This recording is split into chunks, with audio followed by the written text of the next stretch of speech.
Bienvenue à ce 11e épisode de J'ai rendez-vous avec Bernard Marie, fondateur de l'Institut AGI, Institut de recherche par des praticiens, centre de formation et développeur de l'outil holacratie dans le monde. Alors le thème d'aujourd'hui fait suite aux nouveautés de la constitution Holacratie 5.0, cette évolution majeure du management dont nous avions déjà parlé lors de notre précédent rendez-vous. Et maintenant, nous allons pouvoir nous pencher sur la façon de le mettre en place. Un mot pour commencer, Bernard Marie ? Ravi d'être avec vous pour parler d'un sujet aussi intéressant. Parfait. Alors, première question tout de suite. Par quoi commencer si moi, dirigeant, j'envisage d'adopter Holacratie dans mon organisation ? Alors, je n'ai pas la réponse universelle. Je peux juste partager la façon dont je m'y prends. Lorsque j'ai un dirigeant, pas plus tard qu'hier, c'était le cas, qui se posait des questions sur l'évolution de son entreprise, sur comment faire évoluer le management et comment responsabiliser davantage ses collaborateurs. Je fais court, c'est toujours les mêmes sujets. Eh bien, je lui propose de l'accompagner. Je lui propose de l'accompagner à travers ce que j'appelle un parcours dirigeant. Donc, c'est un parcours de coaching, une dizaine de sessions. Et l'objectif, c'est de lui permettre de décanter, lui permettre de mûrir et lui permettre de commencer à définir la roadmap, la feuille de route de la transformation qu'il va lancer ou pas d'ailleurs. Voilà comment je commence. J'accompagne le dirigeant. L'idée, c'est pas d'imposer une méthode, une façon de faire, mais c'est de se centrer sur l'organisation et à partir de son dirigeant. Et puis, en fonction de là où on est, de sentir les éléments culturels, enfin beaucoup de choses, et puis de l'accompagner tranquillement vers le déploiement de Holacratie. Et je me rends compte avec le recul, parce que ça fait quelques années que je fais comme ça, qu'il y a des chemins assez différents, avec des longueurs différentes, en fonction des entreprises. Comment convaincre, en fait, par exemple, le CEO d'une entreprise de 2000 collaborateurs qui souhaiterait tester Holacratie ? Est-ce que le CEO doit encourager des équipes opérationnelles à essayer ? Est-il possible qu'il l'expérimente avec son codir ? Comment alors ? Je n'ai pas trop compris la question. Si la question, c'est ça dépend de l'entreprise. Oui, ça dépend de l'entreprise. C'est-à-dire que je n'ai pas bien compris la question. Je vais faire ma propre interprétation et puis je ne sais pas qui a posé la question, mais du coup, il pourra modifier. Lorsqu'il s'agit d'une entreprise de taille moyenne, en fait, la question ne se pose pas puisque j'accompagne le dirigeant directement et ça vient comme ça. Je n'ai pas d'autres cas de figure dans les entreprises moyennes. Ça a toujours passé comme ça. Maintenant, pour les grands groupes, des grosses entreprises, alors quand je parle de grands groupes, 100 000 plus personnes, vous pouvez pas, ma conviction elle est faite que vous ne pouvez pas convaincre, enfin d'une manière générale, indépendamment de l'entreprise, on ne peut pas convaincre, ça ne veut rien dire. Parce que convaincre, c'est vaincre quelqu'un. Non, l'accompagnement de la transformation ne peut être que dans une posture basse. Il faut qu'il y ait une énergie. Il faut qu'il y ait une énergie forte d'ailleurs du dirigeant. J'ai coutume de dire que il faut qu'il y ait même une énergie tripale. Mais enfin, c'est pas la question, donc je ne vais pas développer ça. Et du coup, s'il n'y a pas d'énergie, il ne se passera rien. Et j'observe qu'avec les grandes entreprises, on ne peut pas convaincre un CEO. C'est compliqué pour plein de raisons. Et ce que je crois, parce qu'il y a tellement de choses à dire sur le sujet, je vais juste en dire une. Ce que je pense, je vais te raisonner autrement. Le principal frein qui fait que c'est compliqué, notamment dans les grosses entreprises. Je ne connais pas de grosse entreprise qui ait mis en place Holacratie depuis le top. Et beaucoup d'entreprises ont fait des petits pilotes par-ci, par-là, qui tiennent ou qui tiennent pas, ou qui tiennent moins. Mais le gros obstacle, je me rends compte, hier, j'étais avec justement le N-2 d'un très grand groupe de plus de 100 000 personnes. Et je vois bien leur résistance. Il se dit tellement de choses fausses sur le net à propos de Holacratie, à propos des entreprises libérées. Il se dit tellement de choses sur les échecs des dites entreprises dans leurs initiatives de libération d'entreprise. Il se dit tellement de choses sur le fait que les managers doivent lâcher le pouvoir, ce qui est un non-sens total. Il se dit tellement de choses par des gens qui n'ont pas forcément, ou les gens qui sont rencontrés par ces personnes-là n'ont pas encore, et c'est normal, c'est pas une critique, n'ont pas encore, de mon point de vue, et je peux me tromper, prenez pas pour argent comptant ce que je raconte, n'ont pas encore la maturité d'intégration de Holacratie pour pouvoir être crédible de l'autre par les gens qui managent depuis des années des dizaines de milliers de personnes. Mais ce n'est pas une question de personne, c'est juste une question de maturité. Il faut reconnaître que l'holacratie est très, très récent.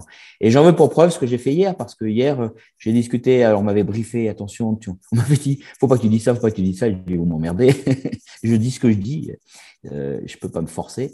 Et en fait, ça s'est très, très, très, très bien passé. Pourquoi?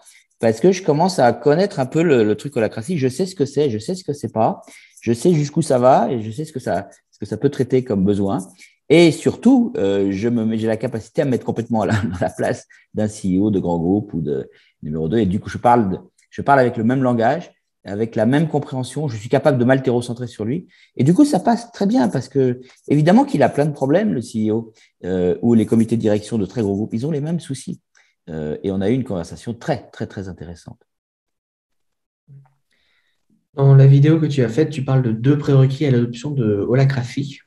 L'un qui concerne la raison d'être du changement et l'autre l'identification des croyances implicites limitantes. Est-ce que tu pourrais développer? Oui, volontiers. Bon, ça fait partie des limites. Il y a des gens qui pensent qu'on peut mettre en place holacratie. Et d'ailleurs, le titre, c'est mettre en place holacratie, ce qui est un non-sens. C'est un non-sens. Vous pouvez lancer une transformation, laquelle inclut la mise en place de l'holacratie, ce qui est assez différent.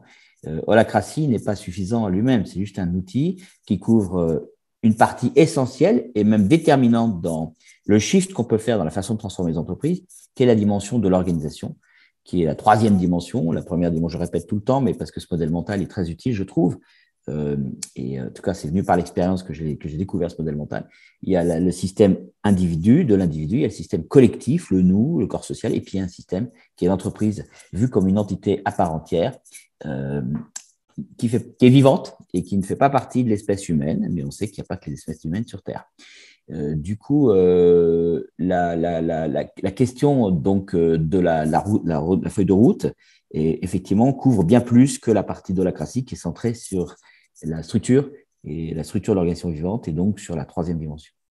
Alors, le sujet sur lequel je challenge tout de suite, parce que je n'ai pas envie de perdre mon temps, je n'ai pas envie qu'il perde son temps aux dirigeants, en général, c'est dès le premier call, je lui demande mais pourquoi il veut changer? C'est vrai, pour quelle raison tu veux changer? Et bien sûr, il me sort en général une première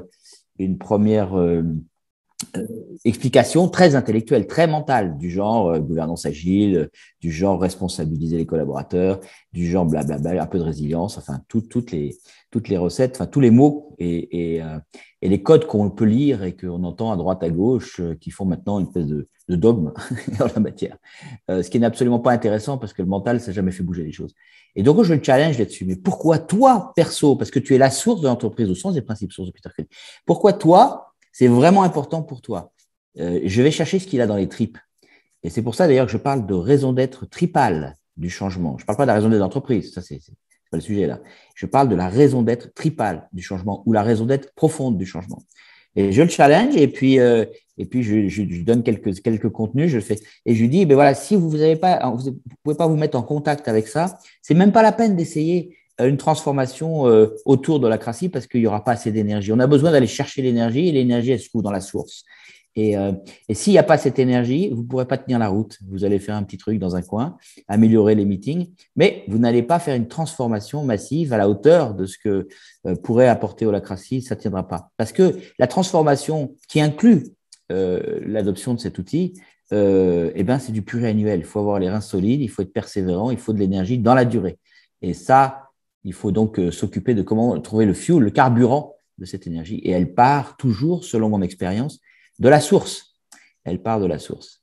Donc, voilà pour le premier sujet. Et puis, l'autre sujet, par expérience, je me suis rendu compte que pour avoir accompagné quand même près de 130 entreprises à date maintenant avec ce truc qui s'appelle l'holacratie, je me suis rendu compte par l'expérience qu'il y a des entreprises dans lesquelles ça n'avançait pas. On adopte l'holacratie, ça n'avançait pas. Pourtant, on faisait de la formation, on faisait du coaching, etc. Jusqu'au jour où je rencontre la fameuse source, le dirigeant. Et je me rends compte que ce type-là, pas un jugement, mais c'est comme ça. Sa croyance, c'est qu'on ne peut pas faire confiance à l'homme. Vous savez, la fameuse théorie de McGregor, qui est X et Y. Ben, lui, il était X. On ne peut pas faire confiance à l'être humain. Donc, c'est sûr, comme il est la source et le fondateur, en l'occurrence, de l'entreprise, ça a diffusé cette croyance implicite. Elle a diffusé partout dans l'organisation, ce qui fait qu'elle était engrammée dans le système 2, dans le collectif. Donc, c'est clair que, en fait, cette croyance implicite, elle poussait le courant dans un sens. Et nous, en mettant en place Holacracy, en allant vers le self-management, on poussait dans l'autre. Et donc, on perdait notre temps. Et c'est comme remonter à la nage un courant fort. Ça ne pouvait pas le faire. Et donc, depuis ce temps-là, systématiquement au début, même si ça n'a rien à voir avec Holacracy, et on s'en fiche d'ailleurs, je m'intéresse très fortement à la notion de croyance limitante sur le système collectif. Et il y en a toujours des croyances limitantes. Alors, elles sont plus ou moins limitantes. Il y a toujours des croyances implicites et elles sont plus ou moins limitantes. Et du coup, on fait cet exercice, on fait un travail là-dessus en amont, avec le dirigeant, avec le management, pour les identifier. Et puis, celles qui sont limitantes, voir quelle stratégie on peut mettre en place pour les éradiquer, les transmuter en quelque chose qui permette de recréer un courant qui va dans le même sens que ce qu'on veut faire. Et alors justement, le thème de ce rendez-vous est comment mettre en place Holacracy 5.0. Donc il y a une question qui est qu'est-ce qui change dans le déploiement entre l'ancienne et la nouvelle version? Pas grand-chose, pas grand-chose. Le thème pour moi, c'est il y a des différences. Je vais en pointer quelques-unes, mais pas grand-chose. La démarche que j'ai présentée dans la vidéo, c'est quelque chose qui s'inscrit dans la durée, que j'ai pas inventé. J'ai juste suivi l'évolution qui nous a amené là. C'est en gros la démarche classique qui se passe dans toutes les entreprises qui adoptent Holacracy et qu'on a appris sur le terrain. La 5.0, elle pointe deux choses supplémentaires. Enfin, j'en ai deux en tête là. Je prétends pas être exhaustif parce que je m'attendais pas à cette question étant centré sur la mise en place. Il y a le management. Pendant longtemps, on n'a pas fait la 5.0 amène une ouverture sur le management, en creux d'ailleurs, parce que dans la Constitution 5.0, Holacracy 5.0, il y a rien qui est défini sur le leader de cercle. Alors que ce n'était pas le cas dans la version précédente, où dans la version précédente de la Constitution Holacracy, on développait ce que faisait un leader de cercle, un manager, un leader de cercle qui n'a que des fonctions managériales, donc c'est un manager. Qu'on le veuille ou non, c'est comme ça. Et je me suis rendu compte, mais ça fait quelques années, beaucoup d'années maintenant, que la constitution précédente et la définition du leader de cercle était largement insuffisante. Et du coup, ça fait longtemps dans notre pratique qu'on modifiait la constitution, ce qu'on faisait, ce qu'on appelle des amendements constitutionnels, pour tenir compte des attendus managériaux. Et on le faisait entreprise par entreprise. Il y avait souvent un dénominateur commun, mais il pouvait y avoir des variantes et des personnalisations entreprise par entreprise. Du coup, en 5.0, eh bien, le leader de cercle n'est pas du tout défini ou très peu défini. Et donc, il y a un travail supplémentaire quand vous mettez en place la 5.0. Mais nous, on le faisait déjà avant, donc pour nous, ça ne change rien.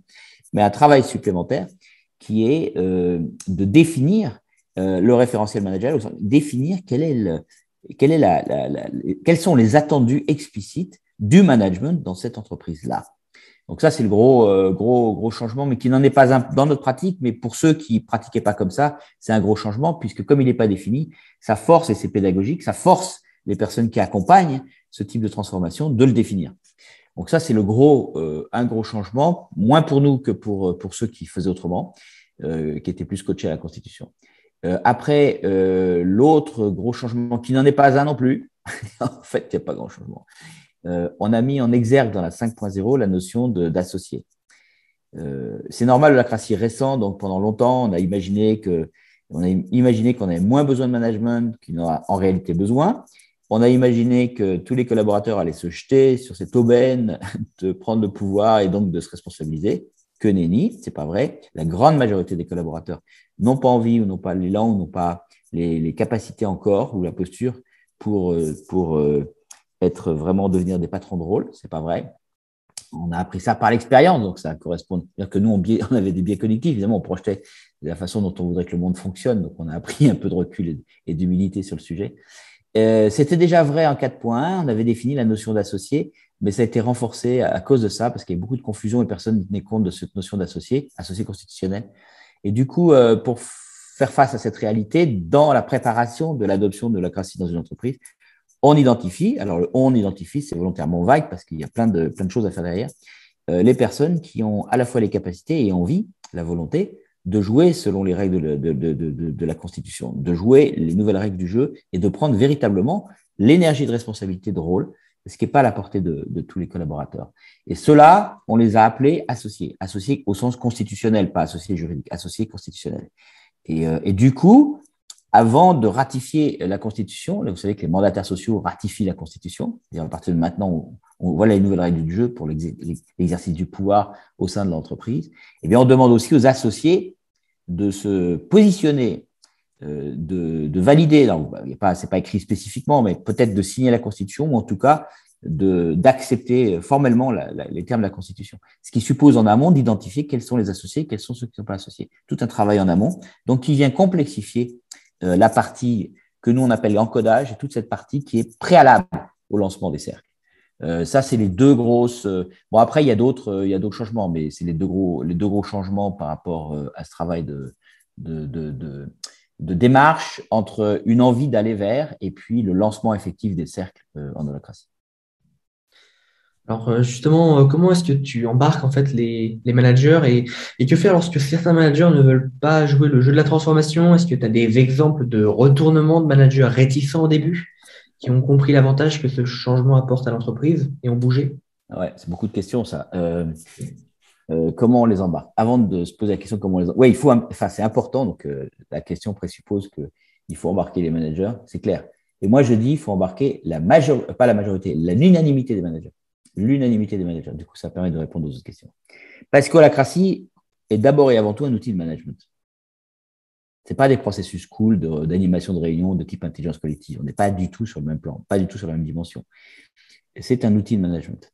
Et ça n'est que ça, en fait. Et c'est parce que c'est un outil de management qui redonne un corps un peu complet, la consistance à ce que c'est que la matière managériale, que du coup, on peut la rendre explicite, ce qui n'était pas le cas avant, le manager, c'est une boîte noire, et que du coup, on a une chance d'aller vers self-management, puisque ça passe par la distribution d'autorités. Encore faut-il rendre clair les autorités pour pouvoir les distribuer, ce qui est du bon sens. Donc, effectivement, après quelques sessions avec le dirigeant, on arrive à ce sujet, il me dit, c'est quoi ma prochaine étape? Je dis, il faut embarquer votre manager, on utilise la terminologie, les mettre en mouvement, il faut mettre en mouvement vos managers. Comment on fait ça? On organise un séminaire, donc soit présentiel, soit en digital. Et puis, pendant ce séminaire, il y a un objectif, il y a plusieurs niveaux d'objectifs, il y a plusieurs dimensions. La première dimension, c'est de leur faire pratiquer holacratie. Comme vous le savez, holacratie est une pratique. Donc, c'est sympa d'en parler de manière cognitive, j'adore ça. Mais c'est largement insuffisant parce que les gens, ils ont leur biais cognitif. Moi-même, j'ai mes interprétations. Enfin bref, la probabilité qu'on se comprenne sur ce que c'est est faible. C'est comme si je leur apprenais le judo sans être sur un tatami, ça n'a aucun sens. Donc, on leur fait pratiquer holacratie en vrai, dans leur contexte. Et puis, ça, c'est la première dimension. Mais la deuxième dimension, ce qui fait que c'est un petit peu long, parce qu'il faut du temps de digestion, la matière est tellement dense. Voilà. Et puis ensuite, en parallèle de ça, c'est l'occasion de créer un cadre sécurisant pour que les managers puissent exprimer toutes les objections et tout le scepticisme qu'ils peuvent avoir. Moi, je l'encourage parce que je sais qu'ils en ont. Ils ne pourraient pas ne pas en avoir avec ce qu'on lit dans la presse nette. Et du coup, pour moi, tout ça, c'est du matériel pour pouvoir leur expliquer de manière en profondeur comment en réalité ils ne perdent aucun pouvoir et comment en réalité ils vont gagner la puissance sur l'organisation. Que le problème des managers, c'est pas qu'ils veulent pas lâcher le pouvoir. Ça, c'est ceux qui disent ça. En général, tu regardes, ils sont pas managers du tout. C'est une projection sur le management. Je dis pas que ça peut pas arriver, mais c'est une minorité dans mon expérience. La réalité, c'est que les managers, ils fuient toutes ces formes de libération parce que ils entendent que le manager doit se mettre de côté et ils savent eux profondément que s'ils sont pas là, il y a plein de sujets, des besoins organisationnels qui vont être vus par personne d'autre qu'eux. Et la raison pour laquelle ils sont devenus managers, c'est du bon sens. Et du coup, ils flippent. Ils flippent pas par rapport à eux, ils flippent par rapport à l'organisation. Et heureusement qu'ils flippent. Donc, toutes les résistances des managements, moi, je le mets sur ce plan-là. Parce que par pratique, j'ai découvert que ça fonctionnait comme ça. Et du coup, j'adore les résistances parce que pour moi, c'est le matériel qui me permet d'expliquer comment ça marche, comment est-ce qu'on passe d'une illusion de pouvoir sur une fonction ou sur des personnes à des autorités, à une puissance pour créer dans le cadre au service de rôle. Et ce qui est vrai, et c'est vrai pour le manager. Le manager, il a beaucoup plus de puissance qu'il n'en avait avant, parce que le pouvoir, contrairement à ce que la plupart des gens pensent, n'est pas une quantité limitée. Le pouvoir d'avant est une quantité, le pouvoir sûr est une quantité limitée. Mais la puissance, via des autorités distribuées sur un modèle type holacratie, elle est infinie en réalité. Elle est infinie. Sa seule limite, c'est la capacité de la personne, que ce soit manager ou collaborateur, c'est la même chose, à s'en emparer. Ça n'a rien à voir. On est dans d'autres modèles mentaux. Donc, c'est vraiment important qu'ils captent ça, parce que s'ils ne captent pas ça, ça ne va pas le faire. Et puis, mettre en place holacratie sans avoir compris ça, et il y en a plein qui le font, ils passent complètement à côté. Donc, on retombe dans une bureaucratie. Alors, ça aide parce qu'on a des réunions sympas, on a un organigramme plus sympa sur un logiciel Glassrog ou Spirit, mais on est loin de la puissance permise par holacratie. Donc voilà comment on les embarque. Et quand vous avez suffisamment d'expérience, avec un peu d'expérience, c'est pas compliqué. Et donc du coup, à la fin de cette mise en mouvement, moi j'ai 100% des managers, j'ai pas de dérogation à ça les années passées, qui, euh, qui, euh, qui achètent ça. Ils achètent ça parce qu'ils ont compris. Et c'est un eureka. Et on voit bien que le management, il y a plein d'articles dans la presse aujourd'hui, mais c'est pas nouveau. Le management souffre. Être manager, c'est un job affreux. Moi, je l'ai fait pendant 20 ans. Je peux vous dire, c'est une horreur, ce truc-là. Parce qu'on ne sait pas ce qui est attendu de vous, on n'a pas d'outils, c'est terrible. Et donc, quand ils voient la puissance de cet outil, bah, une fois qu'ils le pratiquent, bien sûr, après, c'est pas parce que l'outil est puissant que la pratique est facile, bien sûr. Eh bien, ils ouvrent, c'est des eureka, c'est des aha moments. Et du coup, ouais, on arrive. Donc après, évidemment, tous les 100% des managers sont embarqués. Alors, certains complètement excités, et d'autres moins excités. Après, ça dépend des personnalités. Des exemples de retournement, ben, j'en ai eu plein pendant ces formations, ces espaces-là. Ou bien, si j'en ai pas eu plein pendant ces espaces-là, parce que il y a très longtemps, de toute façon, après, il y a d'autres possibilités parce que une fois que vous avez mis en mouvement le management, nous, on lance des parcours management, on les forme parce qu'il faut reconnaître qu'ils n'ont pas vraiment été formés à un corpus managérial sérieux. Et il ne pouvait pas y en avoir avant, parce que c'est le paradoxe, Holacracy amène un corpus managérial très sérieux, à tel point d'ailleurs que la formation que j'ai créée pour aider les entreprises, la formation à l'excellence managériale que j'ai créée pour aider des entreprises qui étaient dans le BINS parce que les managers s'étaient mis en prêt. En fait, maintenant, on la donne, cette formation, à des gens, à des groupes, à des grands groupes d'ailleurs, mais pas que, qui ne pratiquent pas Holacracy. Tellement ils sont intéressés par le contenu managérial, parce qu'on n'a pas besoin de pratiquer Holacracy pour suivre cette formation. Donc, des retournements, dans ce parcours-là, il y a la question de aider les managers à changer d'identité. En fait, vous passez pas, vous adoptez, c'est pas indemne. Quand vous adoptez Holacracy, il y a une transformation personnelle, on va dire, inéluctable du dirigeant, des managers et des collaborateurs. Tout le monde y passe. Hein. C'est pas que souvent les gens disent, ouais, on attend avec impatience que notre PDG il se transforme. Il ne peut pas attendre longtemps. Hein. Et non, c'est pas que le PDG. Hein. Le jeu du PDG, s'il est comme ça, c'est parce que c'est un jeu à plusieurs. Hein. On est dans du systémique, évidemment. Du coup, la question du changement d'identité professionnelle, j'entends, elle concerne tout le monde. Et en particulier manager. Donc, si vous avez en face, par exemple, un manager empathique, là, j'ai un cas en tête, c'est un cas qui est très dans l'esprit d'équipe, convivial, etc., qui sent les besoins de l'autre, de son équipe, avant même qu'il les ait exprimés, et puis qui l'aide. C'est évidemment une posture qui ne peut pas durer, parce que vous ne pouvez pas responsabiliser les gens. Si tu traites leurs besoins avant même qu'ils les aient exprimés, qu'ils en ont pris conscience, c'est sûr que tu vas les infantiliser. Mais bon, ça avait de la valeur dans un certain modèle, ça n'en a plus, ça devient contre-productif dans ce nouveau modèle. Et donc, comment tu les accompagnes? Parce que les gars, enfin, en tout cas, c'est un gars, mais les personnes, elles ne savent pas faire autrement. Et pendant longtemps, on leur dit, c'est génial, tu as une super équipe soudée, patin coup fin, ils ont été valorisés là-dessus. C'est chaud pour eux, parce qu'ils comprennent assez vite que cette posture, elle va à contre-courant par rapport au programme de transformation qui est lancé. Et du coup, là, tu as intérêt à les accompagner sur leur changement d'identité. Tant qu'ils n'ont pas accepté de changer d'identité professionnelle, c'est tout ce qu'ils mettent derrière le mot manager, à ce moment-là, ça ne le fait pas. Donc, les retourner, bah, c'est simple. Si je prends le cas auquel parce qu'il y a plusieurs cas de figure hein, selon le type de management et le type de manager, mais pour le manager que je viens de citer, je l'ai en tête, ça s'est fait autour d'une table, un déjeuner, ça peut être très long. Je lui ai dit rapidement, est-ce que tu as envie de continuer à manager les suiveurs ou est-ce que tu as envie de créer des leaders? Il a réfléchi quelques minutes. Waouh, c'est vrai qu'on peut comprendre, c'est quand même plus excitant hein, et plus challengeant de créer des leaders que de manager des suiveurs. Et il a acheté. Il a acheté, ça s'est fait en un repas. Il a acheté le modèle mental, donc il a changé d'identité dans sa tête. C'est tout ce qu'il nous faut. Après, c'est facile. Ça prend un peu de temps, mais c'est facile. Alors peut-être dernière question, comme il nous reste encore que 5 minutes, mais quelle part minimum de collaborateurs associés versus non associés constitutionnels il faudrait pour que Holacracy ait du sens et fonctionne? Ça marche pas comme ça du tout, en fait, heureusement, parce que en fait, ça serait décider de trucs mentaux là. Non, Holacracy, c'est un algorithme évolutionnaire, donc ça fait avec la réalité et on se débrouille pour faire évoluer la Constitution pour qu'elle colle avec la réalité. La réalité, c'est qu'il y a des entreprises où il y a 20% de collaborateurs associés, il y en a où c'est 5%. Et donc, dans les deux cas, on veut que Holacracy fonctionne. Et la Constitution 5.0 inclut tout le monde, il n'y a pas de gens qui sont exclus. Donc, elle sait fonctionner avec des collaborateurs non associés et elle sait fonctionner avec des collaborateurs associés. Ce n'est pas le sujet, ça, du tout. Ça se passe à un autre niveau. Et ça ne veut pas dire que tout le monde doit partir en holacratie, que tout le monde peut partir en holacratie. Mais ce n'est pas un frein. Si vous adoptez Holacracy, ce n'est pas un frein. À la limite, on pourrait adopter Holacracy avec 0 associé. Ce ne serait pas un frein. Bon, alors on va dire peut-être dernière question cette fois-ci. Alors justement, on est allé sur le manager et maintenant sur le collaborateur. Pourquoi et comment faire pour embarquer les collaborateurs? Oui, ben, effectivement. Donc, quand tous les managers, on revient en arrière, quand tous les managers, on dit waouh, c'est génial et on veut y aller. En général, il y a un mouvement collectif qui pousse très fort. Et là, on les freine. Moi, je les freine. Je dis oh là là, on se calme, on se calme. Parce qu'on ne peut pas faire évoluer le management si on ne fait pas évoluer ou on n'implique pas les collaborateurs. Même si légalement, ils peuvent le faire. D'ailleurs, légalement, le mandataire social, il peut appuyer sur le bouton tout seul. Il n'a même pas besoin d'embarquer les managers. Ce serait un non-sens, évidemment. Mais ce qui est un non-sens pour les managers, c'est aussi un non-sens pour les collaborateurs.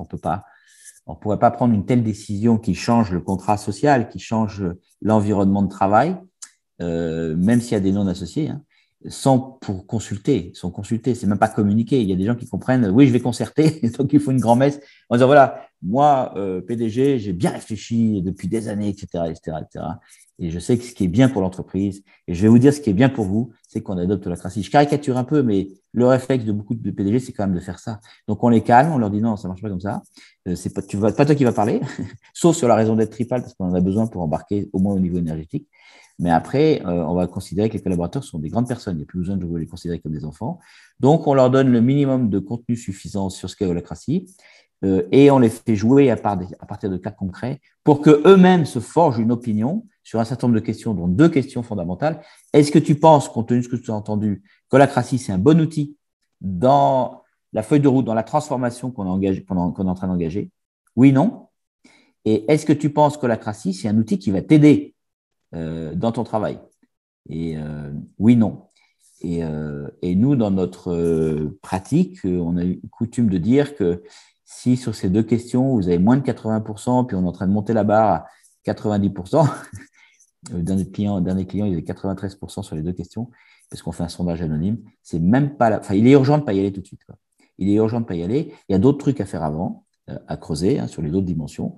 Et puis, ou peut-être simplement Holacracy n'est pas du tout adapté. Holacracy, ce n'est pas la panacée, ça ne marche pas forcément pour toute entreprise.